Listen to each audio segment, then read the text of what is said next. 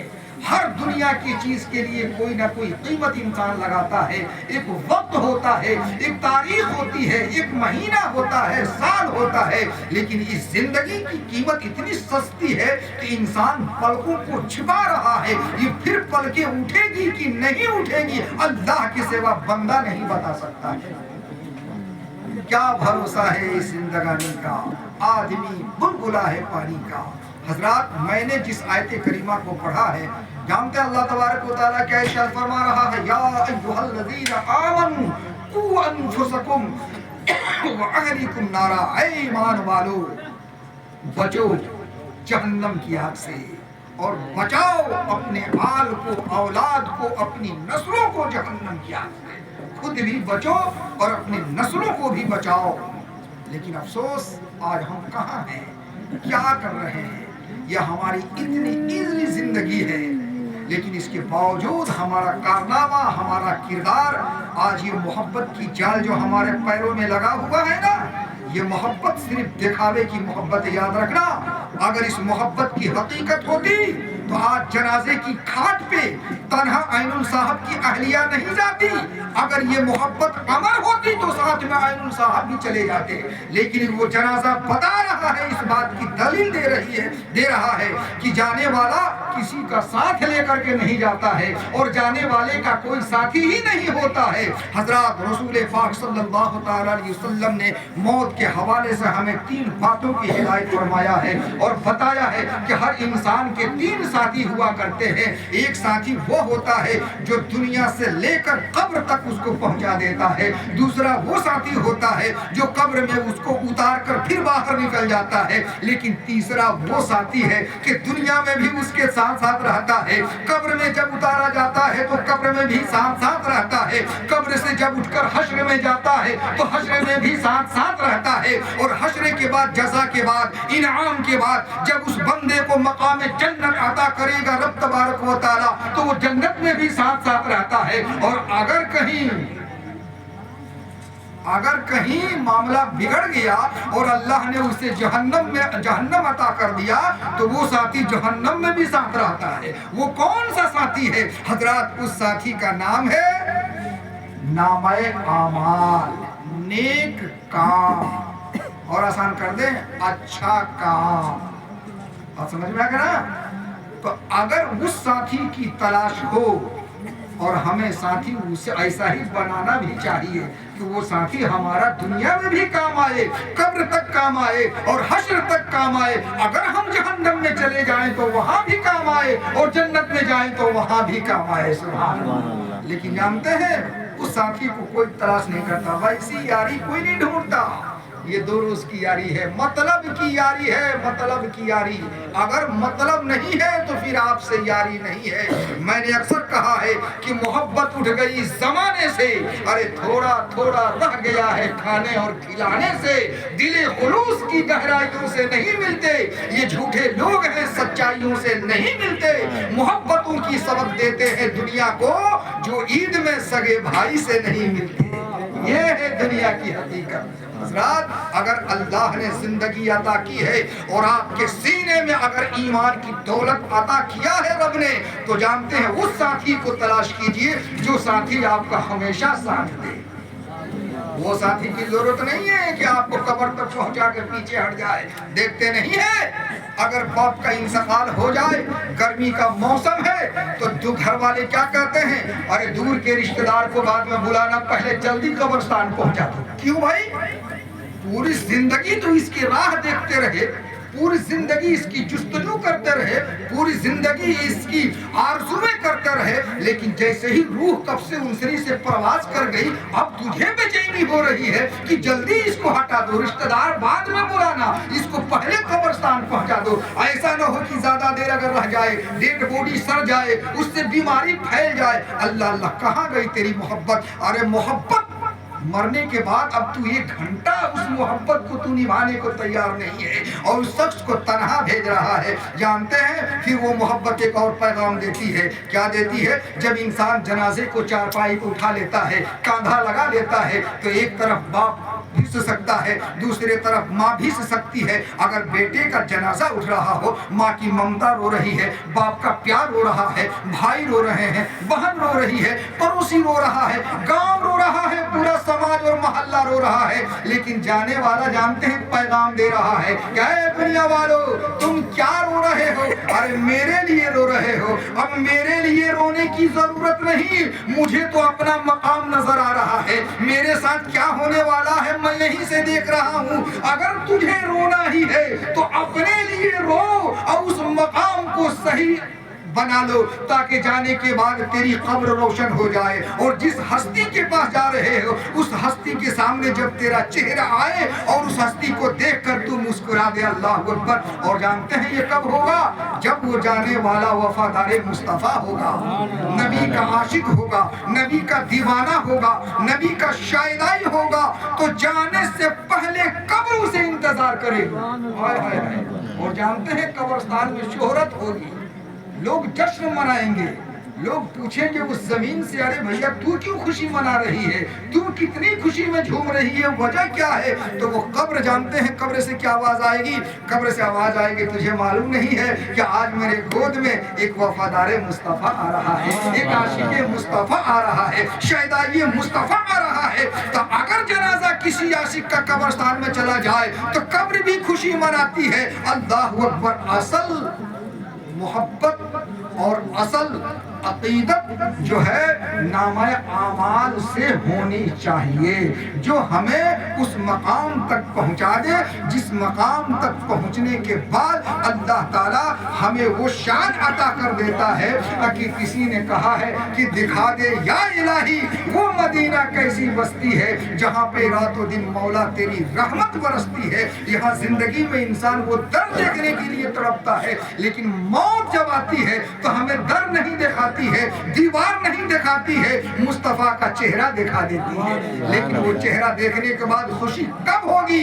جب انسان ایمان کی حالت میں جائے گا، عاشق مصطفیٰ بن کر کے جائے گا، شہدائی مصطفیٰ بن کر کے جائے گا۔ اسی لیے سیدی سرکار اعلیٰ حضرت فرماتے ہیں کہ آج لے ان کی پناہ، آج مدد مانگ ان سے، اور کل نہ مانیں گے قیامت میں اگر مان گیا۔ ارے دیکھنے کے بعد تو سب مان جائیں گے، بن دیکھے مان، اور یہ عقیدت رکھو کہ اللہ کے رسول قبر میں تشریف لائیں گے۔ بولیے نا سبحان اللہ۔ جب لائیں گے تو وہاں ہمیں چہرہ دکھانا ہوگا، مصطفیٰ کی نظر سے نظر ملے گی، اور کارنامہ ایسا ہے کیا منہ دکھائیں گے، کیا منہ دکھائیں گے؟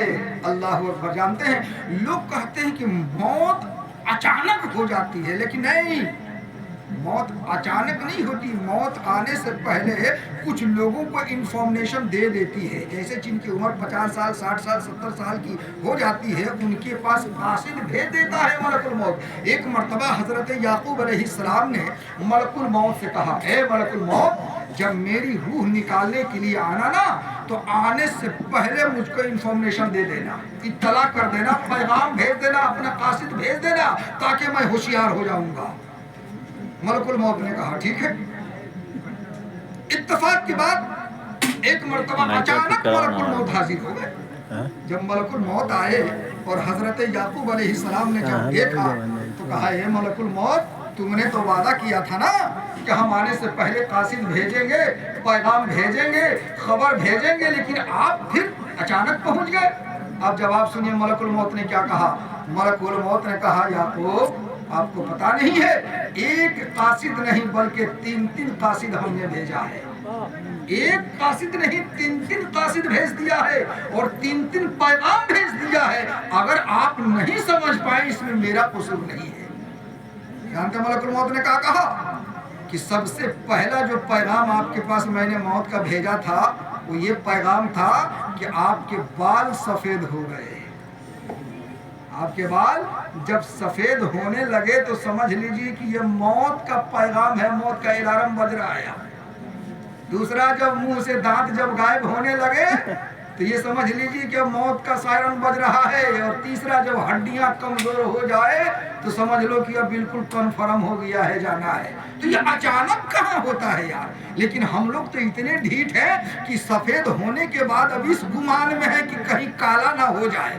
اگر نہیں ہوتا ہے تو کیمیکل لگا کے، خجاب لگا کے، بڑھوتی میں کالا بنا کے جوان بنتے ہیں۔ آئے آئے آئے، چاہے جتنا بھی خجاب لگا دو، جتنا بھی کیمیکل لگا لو، لیکن قدرت نے جو کلر عطا کیا ہے اس کلر کا نہ یہاں جواب ہے نہ وہاں جواب ہے۔ سبحان اللہ۔ جانتے ہیں یہ سفیدی کیوں آتی ہے؟ اور سفیدی کی بہت بڑی اس کی اہمیت بھی ہے۔ پھر اللہ کے رسول صلی اللہ تعالی علیہ وسلم فرماتے ہیں کہ جس کی داڑھی کے بال سفید ہو جاتے ہیں، جب وہ دعاؤں میں مچلنے لگتا ہے، گر گرانے لگتا ہے، رب فرماتا ہے میں اس کی دعا رد نہیں کرتا، مجھے خود حیا آتی ہے۔ آئے آئے آئے آئے، لیکن وہ چہرہ بنے گا تب نا، چہرے پہ نبی کی سنت سجے گی تب نا۔ لیکن یہاں تو معاملہ ہی کچھ الٹا ہے۔ حضرات، بہرحال کہنے کا مقصد یہ ہے کہ زندگی بالکل مختصر ہے، کب کون جائے گا یہ کوئی نہیں جانتا۔ بڑے بڑے رستم ہند آئے اور دنیا سے چلے گئے، آج ان کا آتا پتہ نشانہ تک نہیں ہے، لیکن مصطفیٰ کا دیوانہ سبحان اللہ جب تک دنیا میں تھا یہاں بھی مچلتا رہا، اور قبر میں جب گیا تو وہاں بھی مچلتا ہی رہے گا۔